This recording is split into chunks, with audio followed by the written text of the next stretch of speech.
It's time now for a look at the latest in local news. In the news, a protest was held Wednesday afternoon in front of the district attorney's office here in Jesup as people stood in front of the office holding signs which read "Justice for Rape Victims" and indict John Yonkowski.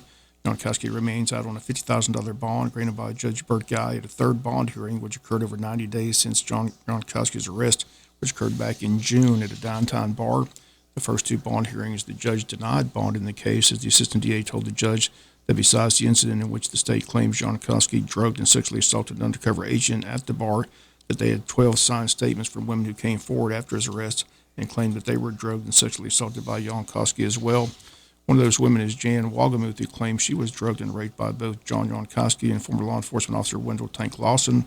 This event, she claims, occurred back in 2014, 9 years ago, and it was her rape charge that was tossed out of court on the request of Assistant DA Nigel Lush, who told Judge Gary Browning that the state was dropping that charge due to lack of evidence. Wagamuth and her husband organized Wednesday's protest. They met with the DA, Keith Higgins, on Tuesday of this week. Higgins asked that they do not protest on Wednesday. Wagamuth asked that the DA bring in the GBI to investigate the charge, and on Wednesday we learned that, in fact, has happened. Wagamuth also asked the DA to rearrest both John Yonkowski and Wendell Tank Lawson. That has not happened. And the protest took place Wednesday. WIFO fan was able to talk with Jan Wagamuth, who says she simply wants justice in her case. Ms. Wagamuth here at the protest here in front of the DA's office. First of all, I understand the DA tried to get y'all not to do this. Is that correct? Yes. Yeah, he met with us yesterday to say that he would release a press release, and he was going to take the ADA that dropped the charges. He didn't like how he did it and everything, so he says he's going to do the right thing now, but we'll see. If you asked him the $64,000 question, why no indictment? Yes, we did. He said there wasn't enough evidence. So evidently 12 signed affidavits is not enough evidence. So that's what he said. And the assistant DA, Tiffany Montenegro, she started this case, and all of a sudden she's disappeared. Do you have any idea where she's at? I think she started her own law practice, is what she said. So Nigel Luscious took over. He's the one who dropped the one charge, and they said they didn't indict in 90 days, so they had to give a bond. So, I mean, like I say, it seems like they have a lot of evidence, but the question is, why won't they take it to a grand jury? That's what we want to know. That's why we're here today. That's what we want to know. We were meeting with him yesterday. Did he say he was going to take it to the grand jury? He said if he gets more evidence, if there's enough evidence. So we'll see. Well, I said your name's been named many times in the hearings. They state point blank. You've written a statement saying what happened to you. So you seem very frustrated at this point. I'm frustrated, yes, because, I mean, they dropped the rape charge. I mean, John Yonkowski and Weldon Tank Lawson in 2014 drugged me, brutally raped me, and beat me. And, yeah, they need to be, 9 years later, John gets arrested for drugging an undercover agent. The same thing, so it's time. It's time to stop it. And to take the kick letter at the last preliminary hearing, he testified to that fact that you came forward with that statement that took place at John Yonkowski's residence, and and right after that, the assistant DA Nigel Lush stood up and said that Gary Browning was going to drop the charges. And I thought Gary Browning was going to fall out of his chair. He was shocked that the state was dropping the charge. Really? Huh? He said it's unusual that the state would drop the charge. So we were all shocked, and that's why we're here, because it's not right. I just want my day in court. All right, you're seeking justice. Do you think you'll get justice eventually? I think so. Okay, and all these women here, are these friends or other women? Friends, family. Hopefully, today is about getting all the victims to come forward, because they said they need more evidence, so we're going to try to get them more evidence. So what do you think the next step is? I mean, is there going to be another hearing? Are they going to indict? Without an indictment, it doesn't go to trial. So that's the question. I keep asking that question. No one will answer the question. Why no indictment? I told people I took a law class at Georgia. You can indict a ham sandwich. Might not be able to prove it in court, but you can go to 12 people with these statements and this evidence and get an indictment. So that's why I don't understand. Well, they called me. His office called me and told me that he had a preliminary hearing, and I could go, but they advised against it because his lawyer would be there and possibly call me to the stand, and I wasn't prepared. Well, why wasn't I prepared? Because they didn't prepare me. I mean, whatever that means.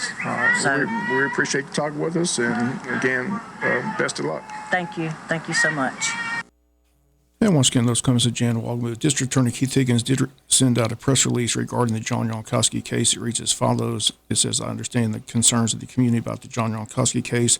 District Attorney's Office has been working with the Wayne County Sheriff's Office during the entire investigation. On October 27th, I reviewed the case with Sheriff Mosley, and we both determined the investigation is incomplete.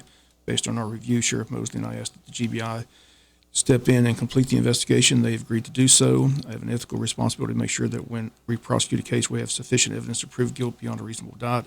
When the GBI has completed its investigation, I'll review the case again and make a decision. I'll be open and transparent about my decision at that time. Again, that's the prepared release from District Attorney Keith Higgins. WIFO-FM has been following the story from the beginning since the arrest back in June.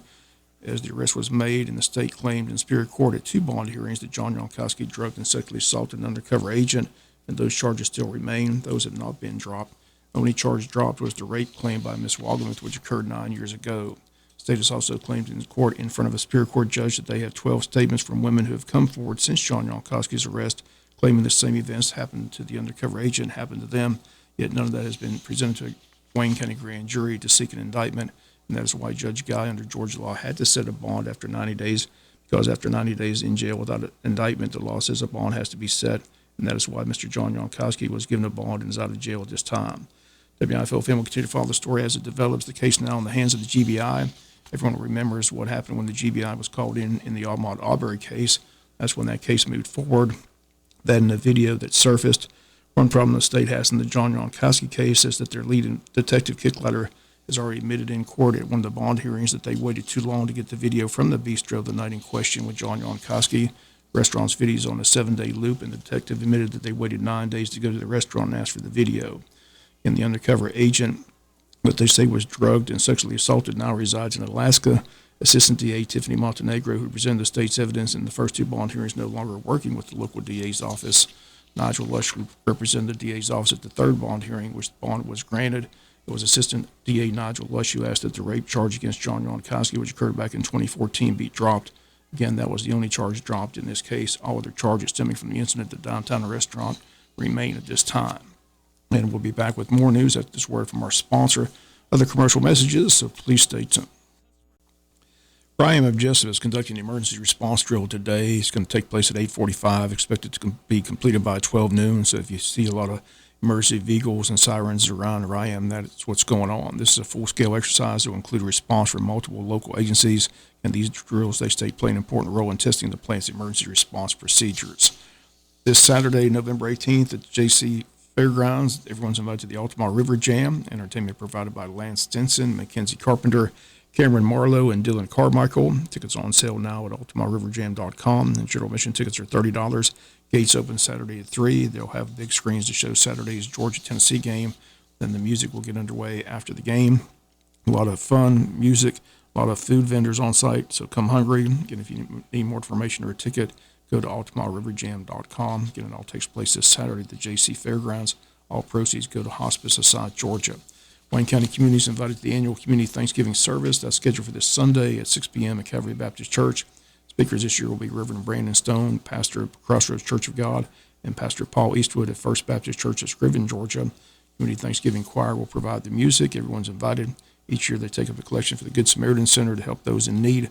Once again, it's a great way to begin the holiday season. The annual Community Thanksgiving service, again, Sunday, November 19th at 6 p.m. at Calvary Baptist Church in Jesup. We'll come back with some final news notes after this word from our sponsor, the commercial messages, so please stay tuned. Final notes in the news. Chamber of Commerce preparing for the annual Christmas parade set for the first Saturday in December 2nd at 7 p.m. in downtown Jesup. The theme this year is It All Started in a Stable. Chamber of Commerce still accepting entries into the parade. If you're interested, call the Chamber at 912-427-2028. City of Scriven's Christmas parade set for Saturday, December the 9th at 4 p.m.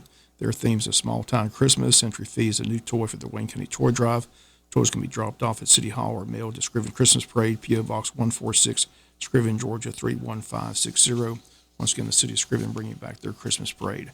They also have their annual Christmas in the Park event in Scriven, December 15th at Grace Community Park at 501 Bill Royal Street in Scriven. The time from 6 to 9 p.m. with vendors, bounce houses, hot chocolate, s'mores, and the big highlight, 42,000 pounds of snow. Also the lighting of the tree, that date set for December 15th in Scriven, Georgia. That'll do it for the latest in local news. Sports comes your way in a few minutes. Bob Morgan, have a great day.